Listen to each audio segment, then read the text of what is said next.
Hello friends, ഞായറാഴ്ച കുർബാനയ്ക്ക് വന്ന വിശേഷങ്ങളാണ് എൻ്റെ ഈ വ്ളോഗിൽ. ഇത് എൻ്റെ എല്ലാ ഫാമിലി മെമ്പേഴ്സ് റെഡി ആയിട്ട് പള്ളിയിൽ പോകാൻ നിൽക്കുകയാണ്. അടുത്ത് എൻ്റെ പള്ളിയിൽ നിന്ന് ഞാൻ കഴിഞ്ഞ വ്ളോഗിൽ പറഞ്ഞായിരുന്നു. ഞങ്ങളങ്ങനെ നടന്ന് പള്ളിയിലേക്ക് പോവുക. ഇഷ്ടംപോലെ ആൾക്കാർ പള്ളിയിലുണ്ടായിരുന്നു.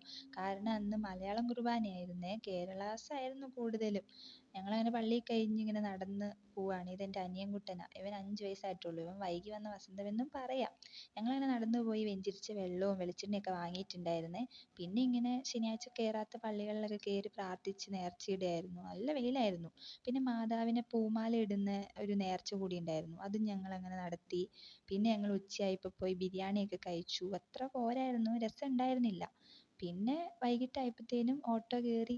ഓട്ടോയിൽ തിക്കി നിറഞ്ഞ് ഇങ്ങനെ ഞങ്ങൾ റെയിൽവേ സ്റ്റേഷനിലേക്ക് പോവുകയാണേ. ഞങ്ങൾ നാഗപട്ടണം റെയിൽവേ സ്റ്റേഷനിലേക്ക് പോയി. അങ്ങനെ അവിടെ ചെന്ന് ഇറങ്ങി. ഇങ്ങനെ ട്രെയിൻ കാത്ത് നിൽക്കുക. ട്രെയിൻ വരാറായായിരുന്നു. പിന്നെ പിള്ളേരൊക്കെ ഉള്ളതുകൊണ്ട് ഭയങ്കര ബുദ്ധിമുട്ടായിരുന്നു. അവിടെയൊക്കെ അനങ്ങാണ്ട് നിൽക്കുന്ന പിള്ളേരായിരുന്നില്ല ഞങ്ങളുടെ അനിയൻകുട്ടന്മാരൊക്കെ. ഇത് മൊത്തം ഞങ്ങളുടെ ലഗേജ് ആയിരുന്നു. പിന്നെ രാത്രിയിലെ ട്രെയിൻ യാത്ര അത്ര സുഖകരമല്ലായിരുന്നു. ഭയങ്കര ബുദ്ധിമുട്ടായിരുന്നു. പിന്നെ ഞങ്ങളങ്ങനെ കഷ്ടപ്പെട്ട് എറണാകുളം ജംഗ്ഷനിലെത്തി.